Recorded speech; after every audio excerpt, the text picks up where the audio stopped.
Okay, here's an interesting piece I have. It's a W. Richards side lever 12 gauge double barrel shotgun. Let me just get close here.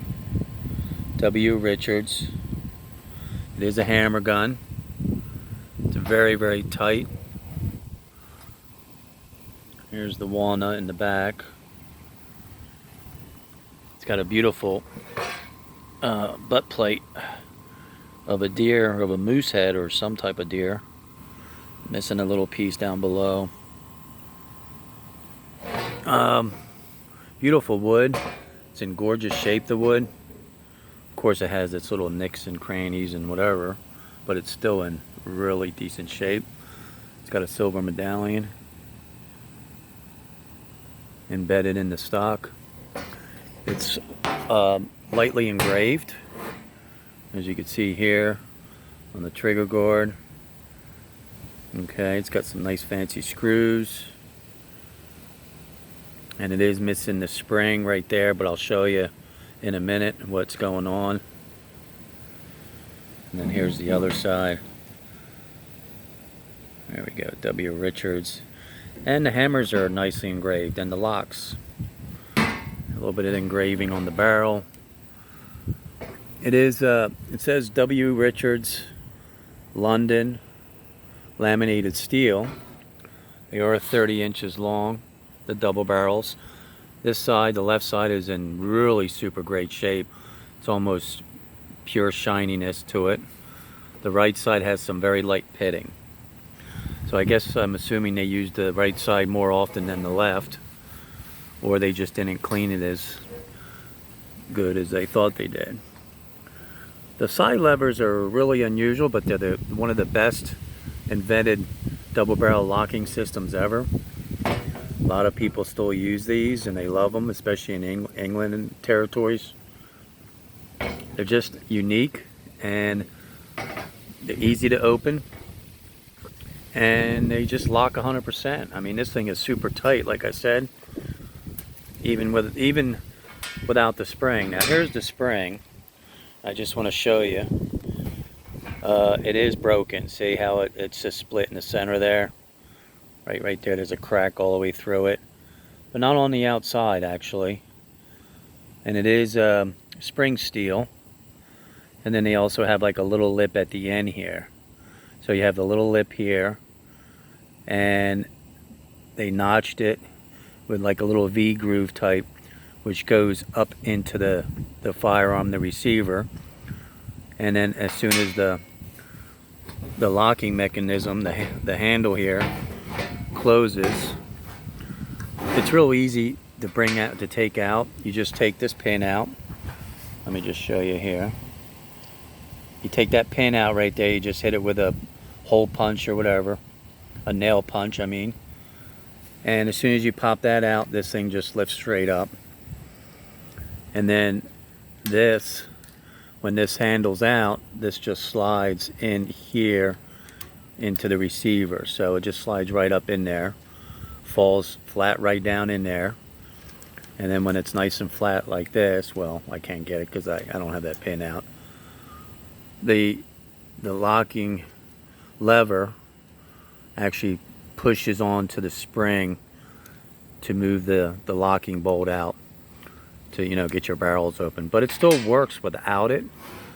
You know, technically you could still shoot this if you need to be, like, you know, if it was an emergency, because it is pretty tight up into here. So when it's locked, it goes right up in there. But now when you pull it down, say, that opens up the barrels right there, and then there's your locking hub right there, and then the little hub comes out from the inside of the receiver there. So, you know, when you're pulling this down, it pushes the hub back into the receiver, and then when you pull the locking lever up, of course it brings it out over your little notched hub right there. And that's what the spring acts. The spring acts as a barrier, so that this lever, see how it has movement? Well, if the spring's there, it actually just keeps it tight up against the receiver there on the side. and that's what this part does. So after many years of use, I guess it finally broke. I mean, this is probably at least 100 to 120 years old. So I'm going to have to either find somebody to make one of these for me or try to make one myself. I did it out of an aluminum spring piece of metal, and it actually came out pretty good, but of course it's not going to hold aluminum, it just bends. But I just wanted to see if I could do it, and it actually worked really well. So if I could find a piece of spring steel, it's like a 1/2 inch wide, maybe about 1 5/8 inches, 3/4 long. And you know, it takes a little skill, but with a Dremel tool and a grinder, you can actually probably make one of these pieces, which is not that difficult, but you know, it'll take a little time. Now this spring lever, I don't know if you could see it. Try to get a little focused in here. There you go. Right on the inside, right at the top of it is a little bit worn. So instead of doing anything to the lever, and since it's just a little bit worn, and you see the play there, it's going to be a little bit more play than usual. What I'll do is bring this lip up a little bit more here. See that lip there on the spring? I'll bring that up another 3/16 or so. So when it goes in, it rests on top like that. So with it worn, it's going to be up. Say, it won't quite rest up on there. Say, see the gap with the lever? But if I bring that lip up, or bring the lip down on the spring, it should like click right to there. And that's where I want it. And then when you pull the lever down, it just pushes the spring slightly right there. It just pushes it up. So you can see how this thing works. So I wish I had it off, but I can't, you know. So this thing would go right up in there flat, and I'll be protruding out the receiver just slightly, you know. And then I can't do it with one hand, but you get the drift. So when it's resting on the lever there, on the very top of that lever, this spring, and then I'll be able to push that up like that, see? So I just got to make the spring a little bit longer than what it is, since this piece right there at the top is a little bit worn. Now you can also do like a TIG weld. You could put a little TIG weld at the very top in the middle, and then just slightly file it down with some metal files to get to where you want it. And then you could even just make this just a hair bigger, and it will still work, but you're gonna have to do a little bit of filing on both parts to get it exactly where you want it. But either way would work. It might be better just to slightly make this bigger and then put a little TIG weld on the lever itself on the very top. All right, so when it's closed and this goes all the way up, as you can see, it clicks in nice. It locks the locking bolt and the hub together, and it's very tight, like I said, even without it. But for safety reasons, I would not use it without the spring right here. Alrighty, and it is a W. Richards, which a lot of people get confused. The W. Richards also was made in Belgium, and the Belgium ones are the cheaper of the shotguns.